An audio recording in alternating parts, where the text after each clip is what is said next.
অনেকে দেখবেন black magic করে। ব্ল্যাক ম্যাজিক কিন্তু সত্য, ম্যাজিক করে সেহের করে আপনাকে দুর্বল করে ফেলবে।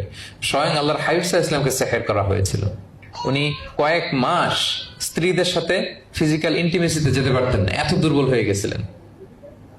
লাবিদ ইবনে আসাম নামে এক ইহুদি মিত্র, সে জাদু করেছিল রাসূল সাল্লাল্লাহু আলাইহি ওয়াসাল্লামকে। ওনার মাথার চুল চিরুনির ভেতরে 11টা গিট দিয়ে সেই ব্ল্যাক ম্যাজিক করেছে।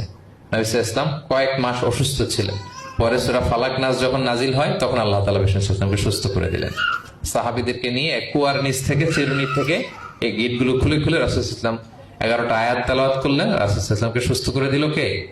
আল্লাহ সুবহানাহু ওয়া তাআলা শিফা নসিব করলেন। তার মানে ব্ল্যাক ম্যাজিক সত্য, সিহির করে মানুষ। আপনার সফলতা, আপনার সাকসেস, এটা সবার ভালো লাগবে না, মনে রাখবেন। সবাই এটা পছন্দ করে না।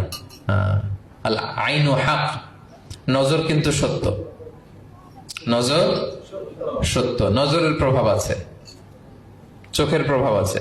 এজন্য কারো ভালো কিছু দেখলে মাশা আল্লাহ বলবেন, আল্লাহর দিকে ফিরিয়ে দিবেন ওটার কল্যাণ। কি বলবেন?